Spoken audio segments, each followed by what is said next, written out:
and boom, it came out to play, giving you some fine, swollen, big boobs, and you're feeling all sexy. Oh, hi there. Welcome and welcome back to my channel. I'm so happy to sit down in front of my camera to talk to you all today. Some of us women think that we are alone in this motherhood journey. Some of us that are yet to get pregnant might be thinking of how my body is going to change. Will I be loved by my husband? Will I still be attractive to my husband, to my partner, girl? If you're ready to have a child, have your children. Everyone will come along, okay? And for those of us that have these challenges, please, I just want to tell you guys that you are not alone. Alright guys, the first on my list will have to be the postpartum depression. That is the top of my list. Most women fall into depression, are depressed after they give birth, meaning that you feel sad, you feel lonely, alone.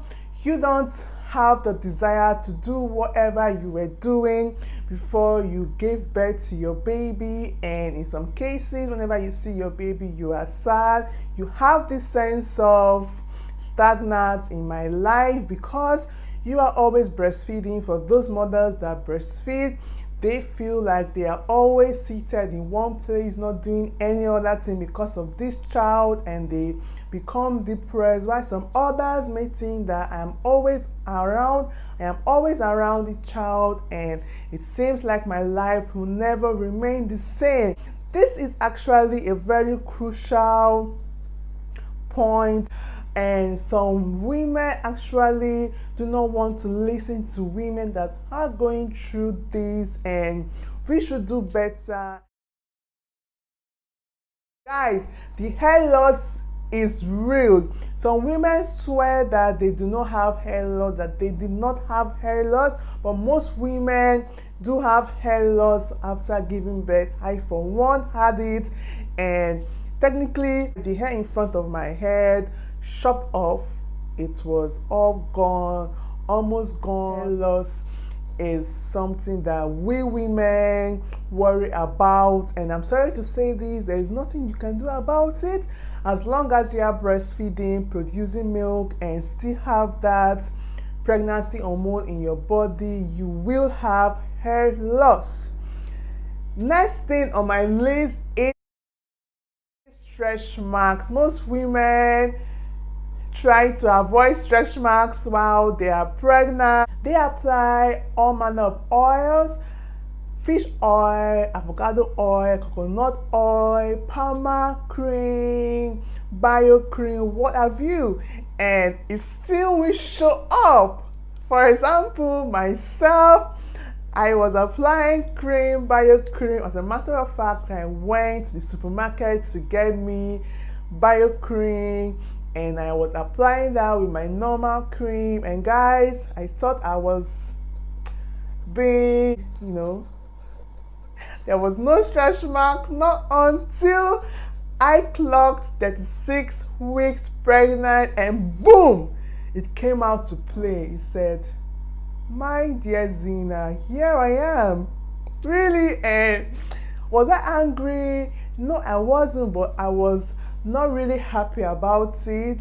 What was I thinking? I do have stretch marks before I had my first pregnancy, and in my own case, I had the stretch marks below my abdomen. Of course, on the two girls, there are stretch marks in these areas of my body. Some women do have their stretch marks on their armpit area, this area, their butts, their hips, their legs, behind their knee joints, on their legs. You're going to have big boobs, shrinking boobs, and saggy boobs. It will happen, but we should all embrace our new selves, after we have birthed our children, because guys, there's nothing you can do about it unless you want to get augmentation, get boob job. That's okay if you want to do that. Anyways, you know, when you're pregnant, you have all the hormones in your body giving you some fine swollen big boobs, and you're feeling all sexy like the models we see on Instagram and what have you, and you're feeling full of yourself. And then when you start breastfeeding, it's still there. Even though some of us do have one big, one small, one big, one moderate. And then when you're about to wean your child, when you're about to stop breastfeeding, the unimaginable happens. It starts to shrink. So apart from the pain and difficulty of weaning your child, you will have shrinking boobs. And this is because when you're pregnant, the normal tissue in the breast are replaced with the functional tissues. So technically the tissues that, or rather the fat, however you want to put it, the tissues, functional tissues are what will help you produce your milk. And after breastfeeding, these functional tissues shrinks or they atrophy, and your D cup that you had when you were pregnant will go back to the A or B or C cup you had before getting pregnant. So after they start shrinking, they sag. And I want to debunk the myth that people think that breastfeeding causes saggy boobs. No, it do not cause saggy boobs. One of the reasons that cause the boob to sag is because when we get pregnant, we gain lots of weight, and then everywhere is so full, coupled with the pregnancy hormone and all of that good stuff. And then when we give birth to our loved ones, we want to shed off those weights, we want to put it on the ground where it belongs. And then while doing that, everywhere in your body, all your fats will dissolve, so to say. You will lose weight everywhere, and your boobs are not going to be exceptional. You will lose weight there. And if you lose weight drastically, that place also will lose weight drastically. So think about that. That is what happens, one of the reasons why women have saggy boobs. Another thing that happens because of childbirth is acne. What did I say? Acne. I would love to know in the comment section, guys, how many of us had acne and postpartum depression. How many of us had all of these? I had acne while I was pregnant. It disappeared after I gave birth, and the acne was very it was too much. It was on my face, it was on my chest, it was on my back. I did not just have acne, I had skin tags. I will put up a video, or rather a picture of my face while I was pregnant. And after pregnancy, some women actually have clear skin like the way they were before pregnancy, whereas some women still have the acne because of the hormones, the pregnancy hormones, and also the breastfeeding hormones. And most of us actually have the acne even before we got pregnant, so it probably will still be there, but might be less than it was during the pregnancy. Another thing, guys, is swollen hands and legs. This is so real. You can imagine this. You were wearing a size 38, and then when you got pregnant, you went 2 sizes above what you were wearing, so a size 40, and then when you give birth, it's size 41. It is real, guys, and this is because of the pregnancy hormone.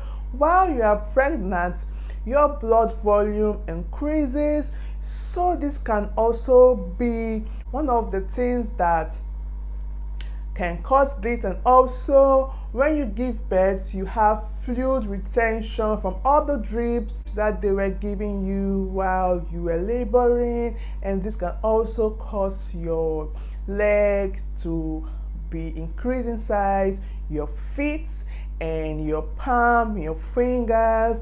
That is why most women, or rather some women, go back to their original shoe size after some few months or few weeks. Another thing that we shouldn't leave untouched is thyroidity. So if you're wondering what that is technically inflammation of your thyroid, so this area of your neck. During pregnancy, some women have inflamed thyroid, and this also continues after birth. And if you have inflamed thyroid, your hormones, the hormone that the thyroid produces, will either be low or high. And if you do not know the function of the thyroid, what the thyroid does in the body, it is for metabolism. So some of us might be wondering why we are trying to lose our pregnancy weight and nothing is happening. That might be because of our thyroid hormones, whether high or low, and because we are producing low or high thyroid hormones, our weight loss is not as fast as we want it. So guys, this can be a problem for some women. And let me bust your head. Some women that have thyroiditis have dry VJJ, so they might complain of painful sex. And this is another point: dry VJJ and painful sex. And one of the culprits of this painful intercourse can be because of this problem, or because they are not so healed, they are not healed down there very well, and then they meet with their partner and then they have some pain, they have pain there. Or it can be that after giving birth, our physicians, our doctor tells us that we need to be placed on contraceptive, and some women actually agree for the hormonal contraceptive. And one of the side effects of hormonal contraceptive is dry VJJ, and that can happen, and also low libido, and this can cause painful intercourse.